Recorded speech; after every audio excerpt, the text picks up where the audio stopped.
Welcome once again. I know it's been a long time since we did a podcast. We've been going through a lot of restructuring and reinvention of ourselves. So, start today's podcast speaking into Nigeria and into our future. So I'm starting a series called the Jubilee series. It's about Nigeria and our great future, and how that also affects the move of God in the church and in the nation. So today's podcast is going to be an analysis of where we are economically and how that impacts on us as individuals.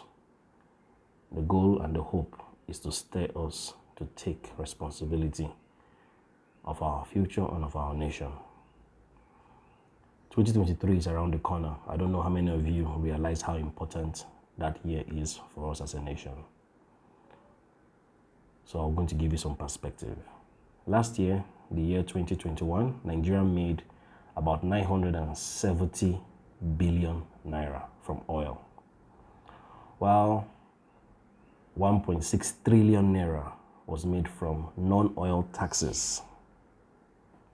That means more revenue from non-oil taxes than oil itself.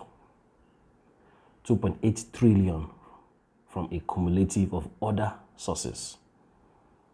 In total, the country brought in 5.5 trillion naira in revenue. Then it gets crazy from here on.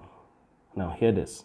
Out of this 5.5 trillion naira that we made in revenue, 4.2 trillion was spent on servicing debts from January to November. So what is left after paying debts is about 1.3 trillion naira, which means that what is left after repaying what we owe is not even enough to run the country. Because if we look at our 2021 national budget, the nation needs to run on a total of 13.53 trillion naira. So since we just have 1.3 trillion left, an extra 12.23 trillion naira is needed. What do we get? So where do we get that from? Yes, you guessed that right. We have to borrow. It means more borrowing for us as a nation. In 2021, Nigeria spent 12.56 trillion naira, most of which we have borrowed money spent on things that don't bring money in. Things like salary, fuel subsidy, and of course, the daily looting by our politicians. So Nigeria is like a man who makes 100,000 naira a month, and yet he has to borrow 5 million naira every month to pay for light bill and running of his house. So if you can see what we are looking at here, this is a scary picture of the future. It means we're a potential keg of gunpowder. This excess crude oil account, the excess crude oil account, which is like our savings, is almost empty. So not only does this Nigeria as a nation borrow like crazy, it has no savings for emergencies. Anyways, the finance minister thinks that we're doing all right. According to the finance minister, what we have is a revenue problem. That means we're not generating enough revenue. We don't have a debt problem. That means the money we're borrowing is not an issue. Well, she might be right and she might be wrong, you know. So the result of taxing, so increase the revenue. So let's look at the implication of this. For us to have a debt problem, we will have to borrow more than 40% of our GDP. We are currently at 36.9%, which means all that it takes to get into that debt problem that it's claimed that we're not yet in is 3.2%. So 3.2% more borrowing, and we are in that danger zone. Now imagine if our revenue keeps dropping and the debt keeps increasing. One day, 3.2% will be crossed. Then we will really have a debt problem. Remember, we already have a revenue problem, at least that is already admitted by the finance minister. So What will be the solution? The government will have to struggle to pay tax, and then to do that, you have to borrow more money, and then the disaster continues to compound, which is a scary thing considering that the government is the biggest employer of labor in Nigeria. Imagine how many people will be out of job, or at least out of money, because the government can't pay. We are already having robberies and ritual killings and so many things because of poverty.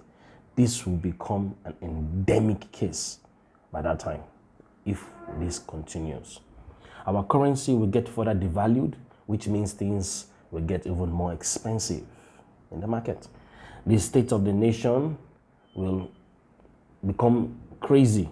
Politicians will loot and take home fat salary. Imagine if we get the wrong president in 2023. Who then will help us fix all this mess?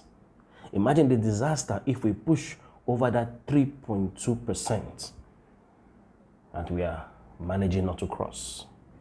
If we think politics does not affect us, then we have to think again. This is why I laugh when people say that they are not interested in politics. Like, politics doesn't interest them. Well, guess what? Politics is interested in you. The person who becomes the next president will affect the price of your bag of rice, your cylinder of gas. It affects whether or not it is safe to drive from Kaduna to Abuja or fly, or whether you need to pay 7.2% or 20% VAT on your Facebook ads. It affects whether you keep selling on your Instagram page, Twitter, or whether Instagram gets banned in the country out of the blues. Remember the Twitter ban? It affects the shipping fee you pay on your Tokumbo car. Get the picture? This is not the time to be tribalistic. It's not the time to be religious. It is time for the right president. The one with vision, competence, and character.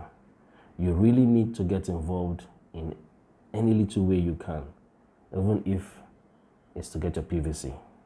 Try and vote. If your vote doesn't count as many people claim, why do you think politicians are buying votes? Why do you think politicians are chasing their opponents from the polling units? Let's take the future of our country into our hands. As we continue in this series, I will share with you my perspective on some of the candidates and what I think God is saying, because we always want to give us prophetic perspective, not just economic analysis. Thank you for listening. God bless you.